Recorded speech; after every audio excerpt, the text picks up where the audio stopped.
Parliament ఎన్నికల్లో పొత్తులు ఉండవని అన్నారు state BJP chief Kishan Reddy. Lok Sabha ఎన్నికల్లో బీజేపీ ఒంటరిగానే పోటీ చేస్తుందన్నారు. సర్వే సంస్థలకు కూడా అందని విధంగా లోక్సభ ఫలితాలు ఉంటాయని అన్నారు. ఇక నేతలు క్యాడర్ అంతా పార్లమెంట్ ఎన్నికలకు సిద్ధం కావాలని పిలుపునిచ్చారు. ఇక రాష్ట్రంలో కాంగ్రెస్ బీఆర్ఎస్ తో బీజేపీ సమాన పోరాటాలు చేస్తుందన్నారు. లోక్సభలో అత్యధిక స్థానాల్లో గెలిపే లక్ష్యంగా ముందుకు వెళ్తామన్నారు కిషన్ రెడ్డి. రాజకీయంగా బీజేపీకి ఇది మంచి అవకాశం ఉందన్నారు.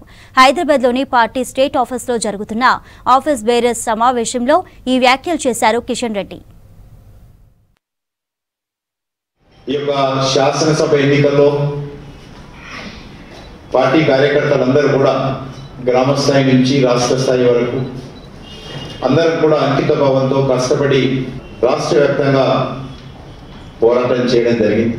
మరి ప్రతికూల వాతావరణం క్రియేట్ చేసేటువంటి ప్రయత్నము మరి ఈ రాష్ట్రంలో చేయడం జరిగింది.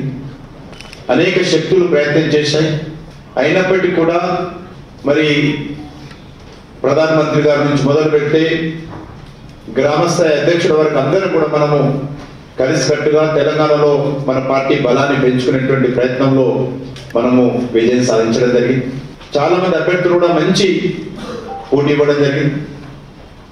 మొదటిసారిగా తెలంగాణలో మరి మనము 8 సీట్లలో విజయం సాధించడం, 14% మించి 6.9% నుంచి ఈరోజు 14% నుంచి 15% వరకు కూడా మన యొక్క ఓటింగ్ పర్సెంటేజ్ పెరగడం, అనేక సీట్లలో మనం 2వ స్థానంలో ఉండడం,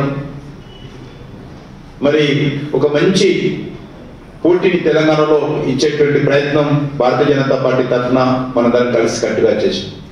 గత పార్లమెంట్ ఎన్నికల తర్వాత, శాసనసభ ఎన్నికల తర్వాత పార్టీ పటిష్టత కోసం మరి ప్రతి కార్యకర్త కష్టపడి ఈరోజు జాతీయ స్థాయిలో కూడా తెలంగాణ ఒక గుర్తింపు తీసుకురావడం జరిగింది. ఈ యొక్క పార్లమెంట్ ఎన్నికలకు సిద్ధం కావాల్సినటువంటి అవసరం, దీనికోసము జాతీయ స్థాయిలో ఇప్పటికే అనేక కార్యాచరణ ప్రణాళికలు రూపొందించి అమలు చేస్తూ ఉన్నారు. భారత ప్రభుత్వ కార్యక్రమాలు కూడా ఉన్నాయి, పార్టీ తరఫున కార్యక్రమాలు ఉన్నాయి.